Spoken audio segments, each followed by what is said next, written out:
Hello friends, हर हर महादेव, घर घर महादेव। कैसे हैं दोस्तों आप लोग। मैं हूं आपकी astrologer Deepa Madane. Astro friend में आपका बहुत बहुत स्वागत है। दोस्तों आज हम चर्चा करेंगे पान से किए जाने वाले उपायों के ऊपर।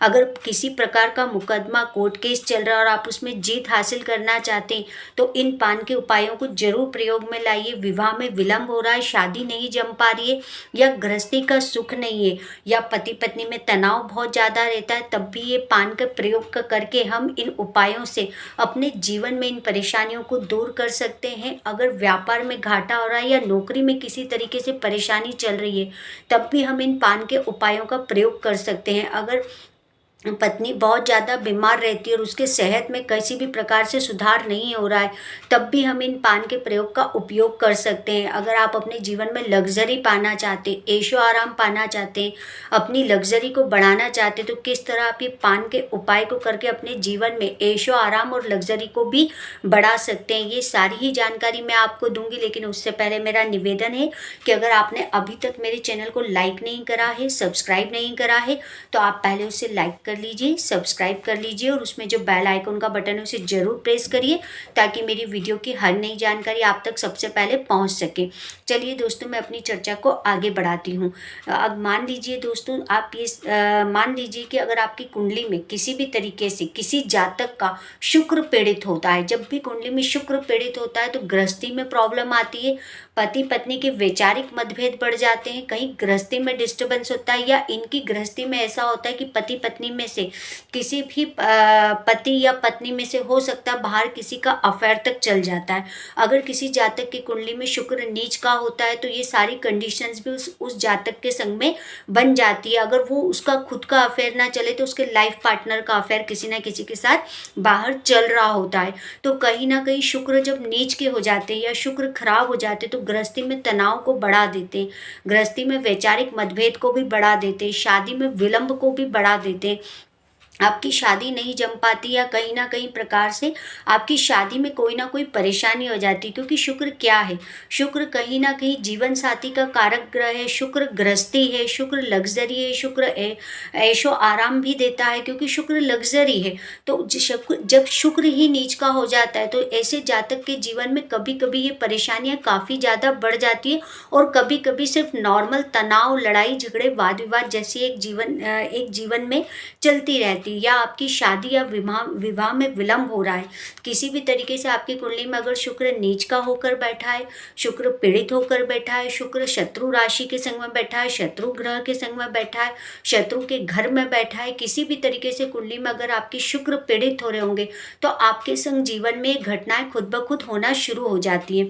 अगर मान लीजिए आपका विवाह के लिए काफ़ी प्रयास किए जा रहे हैं लेकिन विवाह में विलंब हो रहा है, आपका विवाह नहीं जम पा रहा, या किसी भी प्रकार से आपके विवाह में हमेशा कोई ना कोई अड़चन आ जाती, बात जमते जमते रुक जाती है, मतलब वो बात कन्वर्ट नहीं हो पाती शादी तक, तो कहीं ना कहीं मतलब आपकी कुंडली में शुक्र जीवन साथी का कारक होता है। तो कहीं ना कहीं आपके जीवन में शुक्र की गृहस्थी नहीं जमने दे रहा है। तो फिर आपको क्या करना चाहिए, अगर जीवन में इस तरीके की आप परेशानी देख रहे हैं, अगर आप अपने जीवन में पत्नी को बहुत ज़्यादा बीमार देखते हैं, किसी भी तरीके से आपकी पत्नी बहुत ज़्यादा बीमार चलती, कुछ ना कुछ उसको लगा ही रहता है, आप कोई ना कोई चेकअप उसका चलता ही रहता है, कोई ना कोई दवाएं चलती रहती, कभी कभी बीमार पड़ना अलग बात होती, पर लगातार बीमार चलते रहना, आप किसी एक समस्या का इलाज कराते तो दूसरी समस्या सामने खड़ी हो जाती, दूसरी समस्या का इलाज कराते तो तीसरी समस्या खड़ी हो जाती। कहीं ना कहीं आपके जीवन में आपकी पत्नी की तबीयत निरंतर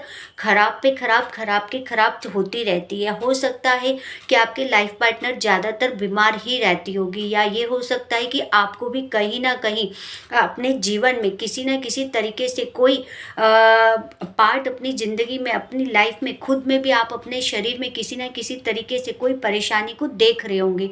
तो जब इस तरीके की चीज़ें आपके जीवन में चलना चालू हो जाती तो आपको क्या उपाय करना चाहिए। अगर आपके विवाह में विलंब हो रहा है, शुक्र नीच का होकर बैठा है, कुंडली में शुक्र पीड़ित होकर बैठा है, या आपकी पत्नी की बहुत ज़्यादा तबीयत खराब रहती है, आप लाख उपाय करते हैं, लाख कोशिश कर रहे हैं, लाख डॉक्टरों के इलाज करा रहे हैं, पर ज़्यादा फर्क देखने को आपको नहीं मिलता है, आप परेशान हो रहे हैं, तो फिर आपको क्या करना चाहिए, बाजार से 6 डंठल वाले पान लाना चाहिए और 6 डंठल वाले पान पर 6 पनीर के स्क्वायर पीस रखने हैं आपको। 6 ही स्क्वायर पीस रखने हैं। याद रखिए कि पनीर का शेप आपको ऐसे काटना है कि वो स्क्वायर यानी कि चौकोर में हो। 6 डंठल वाले पान लेने, 6 स्क्वायर पीस पनीर के लेने हैं। अब आप किसी भी जल इस 6 डंठल वाले पान पर 6 स्क्वायर पीस रखकर इनको आप शुक्रवार के दिन जल प्रवाह करना प्रारंभ कर दीजिए। आप चाहें तो लगातार 6 शुक्रवार तक लगातार करिए, या आप चाहें तो महीने के 1 शुक्रवार इसको करना शुरू कर दीजिए। जब आप ऐसा करना शुरू करेंगे तो अगर आपकी शादी में किसी प्रकार का विलंब हो रहा होगा, कुंडली में शुक्र किसी प्रकार का नीच का होकर बैठा होगा, आपकी पत्नी की तबीयत ज़्यादा खराब रह रही होगी, किसी भी प्रकार से शुक्र कुंडली में कहीं कमजोर स्थिति में होगा या पीड़ित होगा, तो यही शुक्र मजबूत स्थिति में होना शुरू हो जाएगा। आपकी शादी की विलंब बाधा को भी दूर करेगा, पत्नी की सेहत को भी ठीक करेगा। कहीं ना कहीं आपके जीवन में आप भी अपने बॉडी में किसी प्रकार की कोई फिजिकल इशू को लेकर जूझ रहे होंगे, तो वो आपकी ये फिजिकल इशू को भी ठीक करेगा। तो बहुत छोटा सा उपाय लेकिन बहुत कारगर उपाय है। उस उपाय को आपको शुक्रवार के दिन ही करना है, तो आप इस उपाय को करके जरूर देखिए। अब अगली बात आती है, अगर मान लीजिए किसी का कोई कोर्ट कचहरी मुकदमा चल रहा है जमीन का, कोई खेती की जमीन है, किसी प्रकार की जमीन और उस पर आपका मुकदमा चल रहा है और आप काफ़ी लंबे समय से उस मुकदमे में फंसे हुए और अब आप ये चाहते कि आप वो मुकदमा जीत जाएं, तो अगर आप किसी मुकदमे को, कोर्ट कचहरी वाले मुकदमे को जीतना चाहते हैं और अपनी ज़मीन को वापस पाना चाहते हैं, तो आपको क्या करना चाहिए।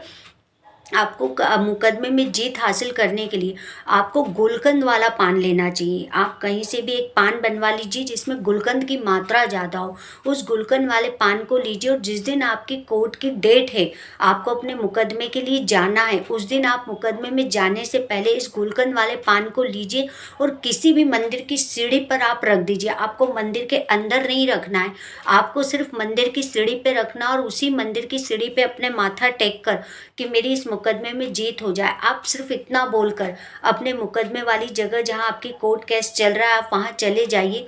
जब तक आपकी कोर्ट केस चल रहा है और जब जब आपकी डेट आएगी, जब जब आपको उस डेट पे जाना है, तब तब आपको इस उपाय को करना है। आप जैसे जैसे गुलकंद वाला पान मंदिर की सीढ़ी पर रखकर अपनी कोर्ट केस को जीतने के लिए प्रयास के लिए जाएंगे, तो तब तब आपके हक में फैसले होना शुरू हो जाएंगे। जो कोर्ट कचहरी का मामला आपका चल रहा है उसमें आपको जीत हासिल हो जाएगी। आपकी जब कोर्ट केस की डेट आए अब तब इस उपाय को करके जाइए।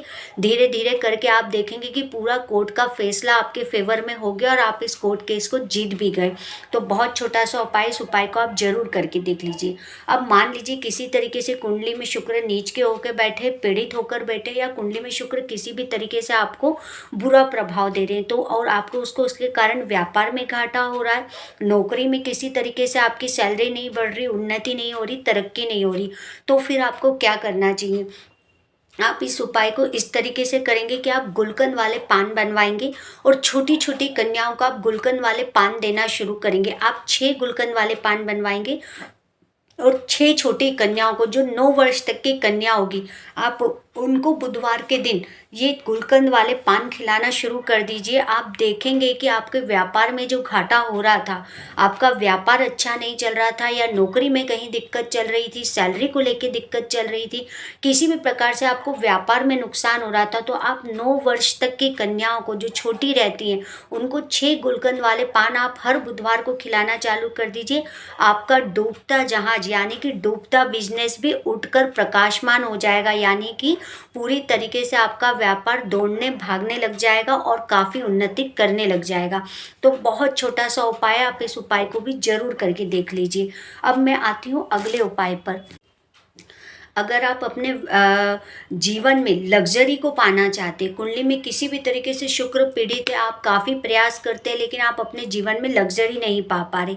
आप जितने ऐशो आराम की कल्पनाएं करते हैं, आप जितने अच्छे कपड़े पहनना चाहते हैं, गाड़ियों में घूमना चाहते हैं, लग्जरी लाइफ जीना चाहते हैं, लेकिन कहने को हो सकते हैं कि हमारे पास सब कुछ है लेकिन फिर भी हम उस लग्जरी को भोग नहीं पा रहे हो।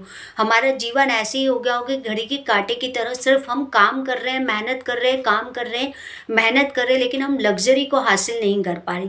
किसी भी तरीके से अगर हम अपनी लग्ज़री को हासिल नहीं कर पा रहे, हम अपने जीवन में ऐशो-आराम को हासिल नहीं कर पा रहे, हम काफ़ी प्रयास के बाद भी अपने जीवन में अपने सपनों को पूरा नहीं कर पा रहे। कभी-कभी दोस्तों लोगों में बहुत चाह होती है कि हमारे पास बहुत लग्ज़री मकान हो, बहुत लग्ज़री कार हो, ब्रांडेड कपड़े पहनूँ, ब्रांडेड शूज़ पहनूँ, कई तरह के उनके लग्ज़री सपने होते हैं। तो इन लग्ज़री सपनों को पूरा करने के लिए आपको क्या करना चाहिए?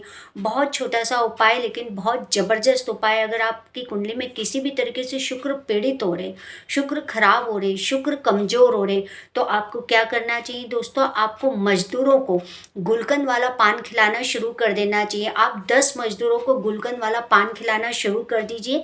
आप देखेंगे कि जब आप गुलकंद वाला पान शनिवार के दिन आप मज़दूरों को खिलाना शुरू करेंगे तो आपके जीवन में लग्ज़री बढ़ना शुरू हो जाएगी। आपके जीवन में ऐशो-आराम, सुख साधन बढ़ना शुरू हो जाएँगे और आपका जीवन उन्नति और तरक्की की तरफ बढ़ना शुरू हो जाएगा। जिस लग्ज़री के सपने आप देखते थे, आप काफ़ी ज़्यादा बड़े ड्रीम्स देखते थे, लेकिन उन सपनों को आप पूरा नहीं कर पाते थे। कुल मिला के आप मेहनत बहुत करते थे, प्रयास बहुत करते थे, लेकिन एंड मोमेंट पे वो सेविंग टूट जाती थी और वो सेविंग से आपने जो सपना देखा उस सपने को आप पूरा नहीं कर पाते थे और वो सेविंग्स आपकी कहीं किसी और काम में इन्वॉल्व हो जाती थी, कहीं और खर्च हो जाती थी। कुल मिला के आपका ड्रीम ही रह जाता था। तो फिर आप इस उपाय को ज़रूर करना चाहिए। आप शनिवार के दिन 10 गुलकंद वाले पान लीजिए और महीने में 1 शनिवार भी कर सकते हैं। अगर आपकी क्षमता है तो आप हर शनिवार कर लीजिए। गुलकंद वाला पान आप ले जाके मजदूरों को खिलाना शुरू कर दीजिए। इससे आपको चारों ओर से सफलता मिलना शुरू हो जाएगी। तो उम्मीद करती हूँ कि दोस्तों आज जो मैंने जानकारी दी है बहुत विशेष जानकारी। अगर मेरे उपाय आपको अच्छे लगे हो, मेरी वीडियो आपको अच्छी लगी तो इसे ज़्यादा से ज़्यादा लाइक और शेयर जरूर करिए। तो उम्मीद करती हूँ कि दोस्तों आपको जानकारी अच्छी लगी होगी तो वीडियो को लाइक शेयर और सब्सक्राइब जरूर करिए। धन्यवाद दोस्तों।